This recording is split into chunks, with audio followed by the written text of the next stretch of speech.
Chapter 9. I hurried up to my apartment and dropped my purse over the inside knob as I closed the door. I started peeling my suit off before I made it into the bedroom. I finished in the shower and went to the closet still wrapped in towels, looking for the items I had in mind. Pulling the things out, I tossed them onto the bed before dressing. I waited to put my shoes on until after I'd finished my hair and makeup. Taking one last look in the mirror to make sure I hadn't missed anything, I grabbed a small purse and tucked the essentials inside, my PCD, a tube of lipstick, and a few condoms just in case. Glancing at the clock, I saw that I was out of time and headed out the door. I was halfway down the stairs, taking them carefully because of my heels, when I noticed Devon on his way across the courtyard. He was wearing a tight pair of black jeans, a nice button-down shirt, and carrying his leather jacket. I stopped and watched his liquid smoothness. He must have felt my eyes on him because he looked up, smiling when he caught sight of me. Even from the distance, I could see heat in his look. I continued down the steps and met him as he came across the courtyard toward me. I grabbed my jacket and was going to ask if you wanted to take the bike. He looked me up and down. But from the leather you're wearing, I think I know what your answer will be. I couldn't argue. I'd worn my leather halter top. It was a deep blood red that brought out the milky tones in my skin and red hues in my hair. I'd paired it with black leather shorts that barely covered my ass, leaving several inches of bare skin between them and the tops of my high-heeled leather boots that came up to mid-thigh. Too much? I asked impishly. His eyes dipped again, taking a long look. Not at all, I like it. He smiled. So, what do you say about the bike? Or will the helmet mess up your hair? It'll mess up my hair, but let's do it anyway. It'll be fun. I grinned. As much as I love the outfit, you're gonna need a jacket on the bike.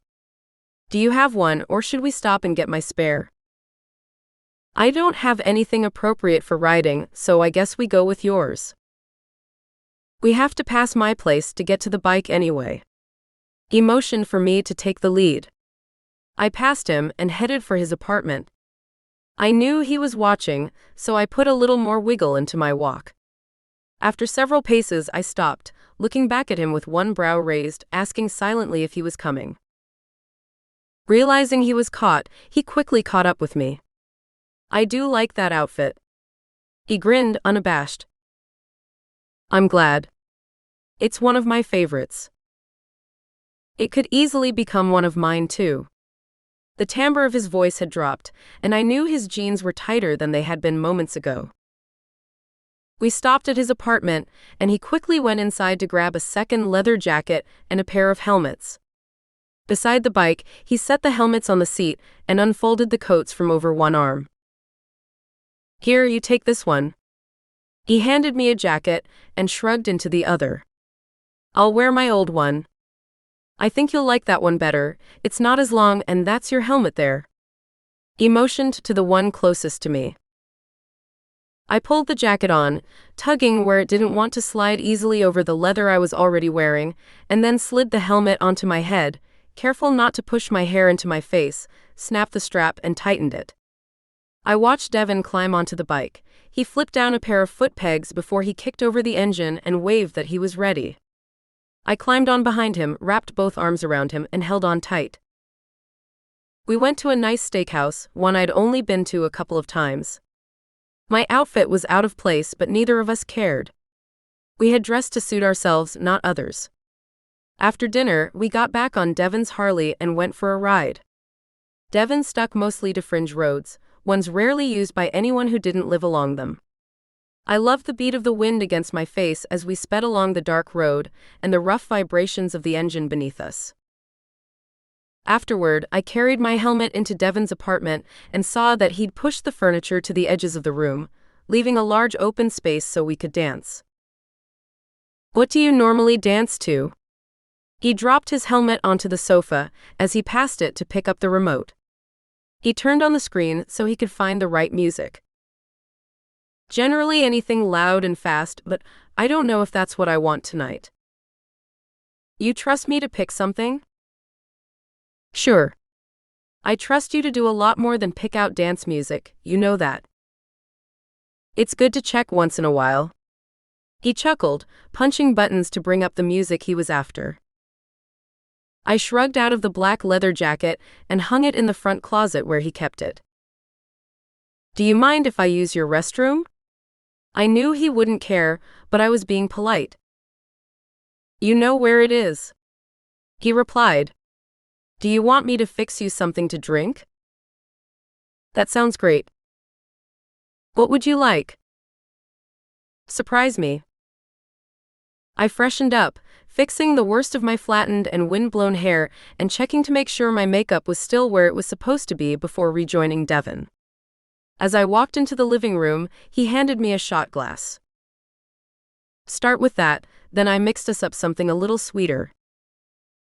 I threw the shot back, tipping my head and letting the fiery liquid flow down my throat. Tequila? I asked, handing him the small glass. Yep, you like it. It's a good one, Smooth.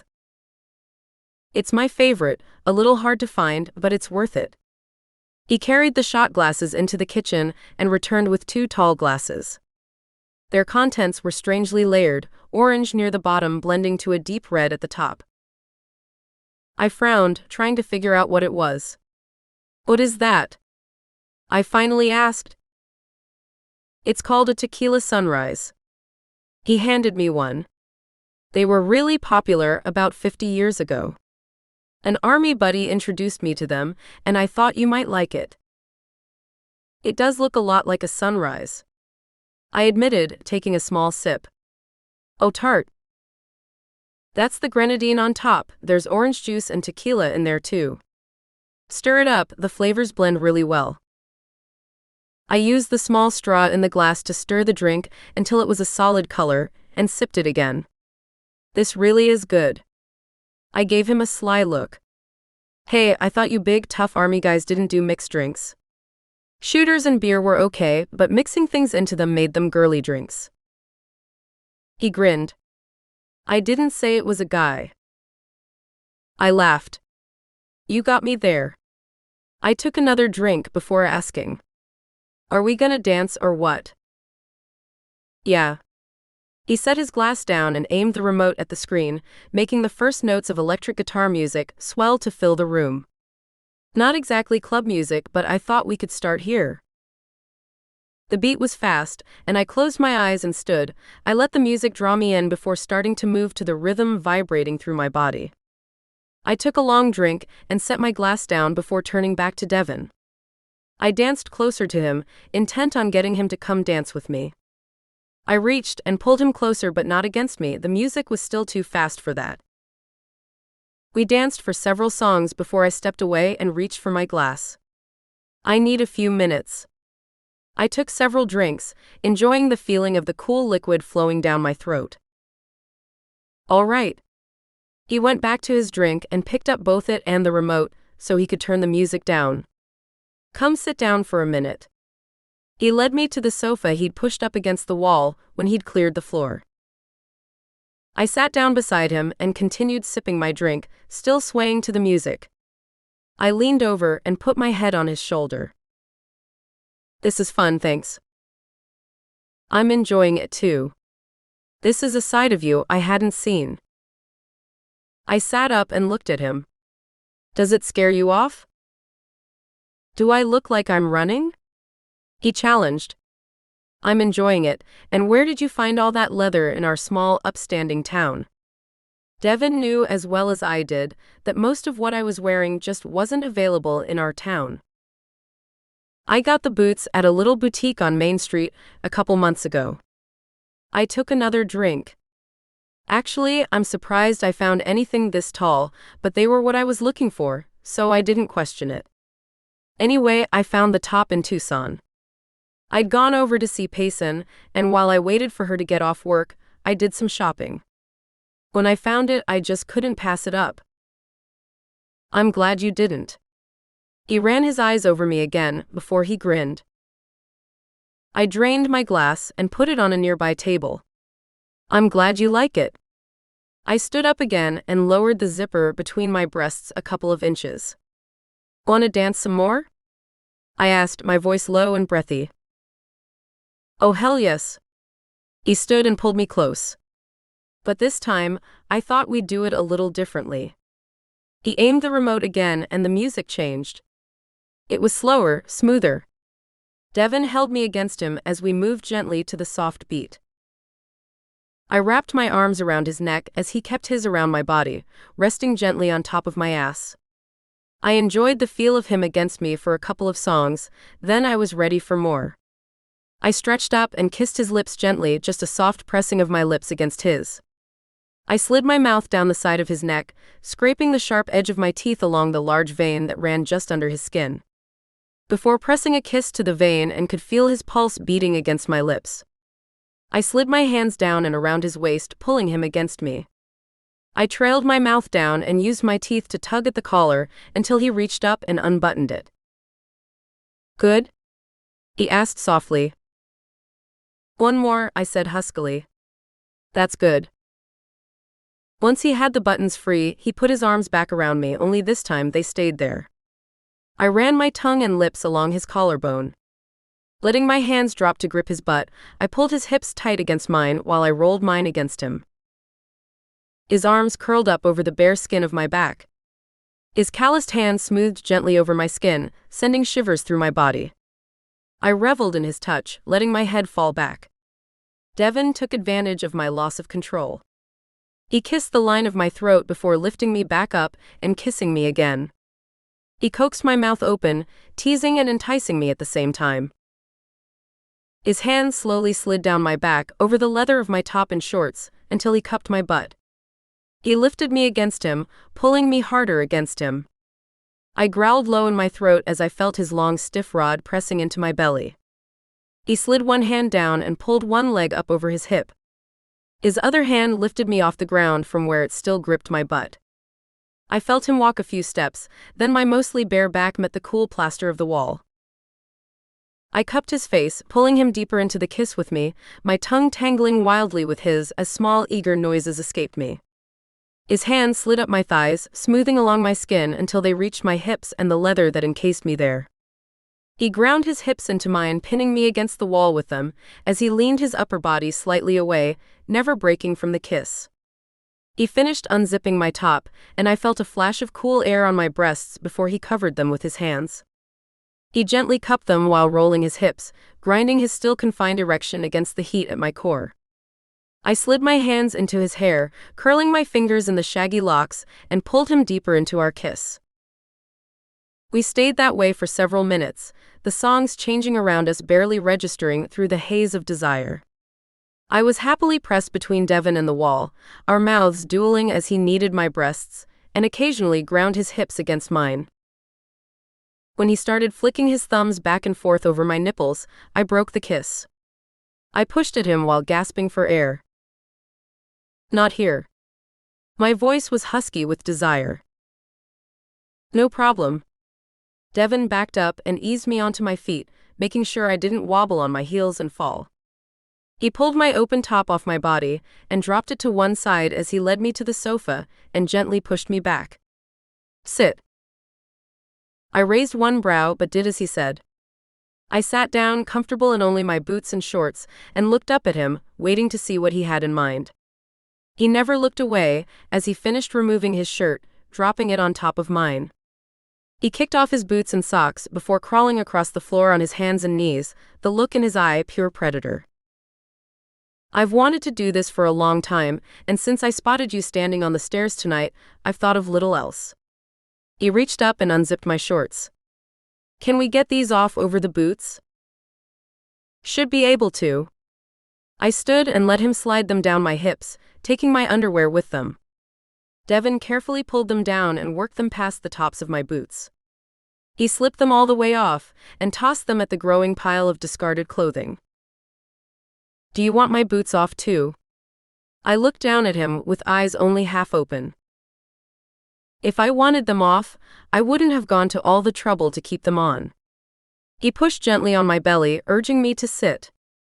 It was a little uncomfortable, sitting on the sofa in just my boots, but the look on Devon's face made it worth it. He watched me carefully and never looked away as he tugged on my calves, pulling me to the edge of the couch. I let myself slide, leaning back and watching as he focused on what he was doing. The intent look on his face sent a thrill through my entire body. Finally happy with my position, he moved himself between my feet and he gently nudged my legs further apart. He started at the top of one boot, caressing the skin along the top of the leather and moving slowly, carefully upward. He ran his fingertips and mouth over my skin, teasing and tormenting. When he reached the crease of my leg, he stopped and moved to the other thigh before starting over again. By the time he reached the crease again, I was squirming and whimpering, eager for more. Easing my thighs further apart, he moved closer. He used his hands to gently hold open my labia, and he ran his tongue up the length of my slit, making me moan and squirm again. Lifting my hips, I wordlessly begged for more. He blew against my hot, moist center. The cool air made a shiver run up my spine as he swirled his tongue over the hard nub near the top of my slit. I whimpered, but he didn't let me come, not yet. Devon put his hands on my knees and pushed them farther apart, stopping when I was as open as I could get. He buried his face against me, burrowing his tongue deep inside, working it in and out in a rhythm that had me screaming my release in moments. Devon didn't pause as he replaced his tongue with one finger and moved up to suck on my clit. I buried my hands in his hair again, pulling him closer, and screaming wordlessly as another wave of pleasure washed over me. He backed off momentarily, watching as I came back to myself. I blinked at him as he knelt between my thighs. "Is that all you've got?" I challenged him, breathless. "Not by a long shot, but I wanted to make sure you were ready." "I'm not sure how much more ready I could be." "If you say so." He ran his hand down my hip to the top of my boot before he reached into his pocket and pulled out a condom. He opened his jeans and shoved them and his underwear down his hips. Standing quickly, he kicked them off until he stood before me completely naked, his cock standing proudly in front of him. He unrolled the condom over his thick erection and reached for me again, running both hands up my thighs to my sides. He braced his hands on either side of my body as he leaned forward and took one nipple into his mouth, rolling the hardened tip with his tongue. I couldn't resist running my hands up the smooth skin of his chest and dragging my nails back down, leaving reddened trails behind. As I ran my nails over his skin, Devon gently teased my nipple with his teeth, biting just hard enough to make me jump, before he switched breasts, giving the second the same attention as he'd given the first. Once he was satisfied that neither breast had been neglected, he moved up my body, licking and nipping his way along my shoulder and neck, until we were face to face again. Devon ran his tongue along the edges of my lips, asking for permission. As I opened my mouth and pressed it against his, he pressed himself into me, his latex-sheathed cock sliding deep into my slick, wet core. I groaned into his mouth, enjoying the fullness, the pressure of him sliding deep inside me. As he kissed me deeply, he found a rhythm of pulling back until only the tip remained and thrusting quickly back inside me, hitting my cervix deep inside. I wrapped my arms around his shoulders and neck and clung to him, unable to do more than enjoy it. The intense pace didn't take long to push me the edge, into orgasm again. Breaking the kiss, I arched my back and threw my head back as I cried out. Devon continued his pace relentlessly, watching me as the pleasure rushed through me, making my body seize and contract around him. "Yes," I cried as another wave of pleasure washed through me.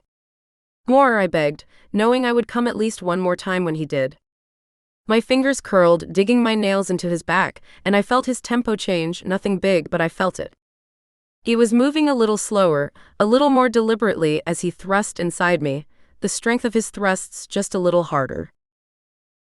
I screamed his name, climaxing again as I felt his release. He fell against me, his body covering mine as we both gasped, trying to catch our breath.